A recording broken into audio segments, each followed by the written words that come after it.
Je m'appelle Mary Towson d'Historia, mais tout le monde m'appelle Mary. Ouais, je sais, la classe. Pourquoi un nom si long pour un chat? Allez savoir. Towson d'Historia. C'est censé être de l'anglais et ça veut dire Mary aux 1000 histoires. Je vous l'accorde.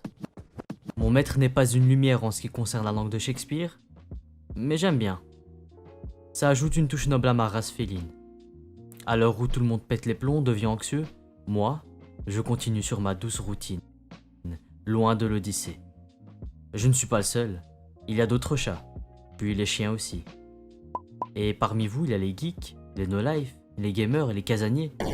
Nous ne sommes pas mal à mener une vie habituelle, dans le calme, loin du rythme effréné du travail. Si vous avez du mal, dites-vous que tout est dans l'esprit. Ce n'est pas un confinement, mais une retraite spirituelle. Une quarantaine? Bien sûr que non. C'est juste du temps donné, comme ça, gratuitement, pour vous recentrer.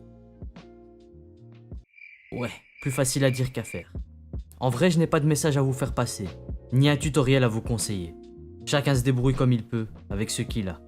Et si t'as pas, ben tu vas chercher. Ça a toujours été ainsi. Vous pourriez même être surpris. Oh, ben tiens, c'est quoi ça?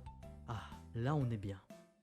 Et on parle déjà du confinement au passé, à coup de ça va me manquer. Ouais, je suis peut-être le seul à avoir entendu ça. Puis il y a ceux qui appréhendent son retour comme la suite d'une saga. Même si pour moi c'est du déjà vu, il y a une ambiance en plus. Je crois que ça s'appelle la distance sociale. On réapprend à connaître nos proches et on se redécouvre sous un nouvel angle. Puis, comparé à d'autres, on est toujours un petit peu plus chanceux. Pour cette fois, séparons l'œuvre de l'artiste. Le confinement d'un côté et le Covid de l'autre. Ouais, le virus est moche. D'ailleurs, je suis né quelques semaines avant son apparition. Je suis un peu l'aîné du corona. Coïncidence? Totalement. Il y a assez de théories en ce moment et on marche suffisamment dans le flou, alors n'ajoutons pas une couche. Tout le monde est bien à terre dans ce hold-up sanitaire. Et on le voit avec les décisions politiques. Oui, ça m'arrive aussi de suivre l'actualité. Pourquoi? Parce que nous sommes tous concernés par ces événements. Perturbant notre bateau commun, perturbant nos histoires. Navré de vous l'apprendre, rien ne sera jamais plus comme avant. Et cette pandémie fait partie des 1000 histoires que j'ai à vivre. Même si l'on avance vers un avenir dur à distinguer, les faits se ressemblent, se répètent et ne font que se suivre.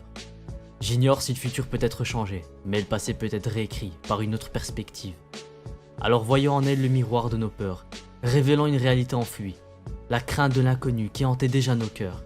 Et même quand le doute nous envahit quand on voit un système solide voler en éclats, ou d'un précieux confort qui était pris pour acquis, et je n'y vois pas une raison de grimacer. Parce que la fin de cette chute, nous la connaissons. Envers et contre tout, comme toujours, nous allons retomber sur nos pattes.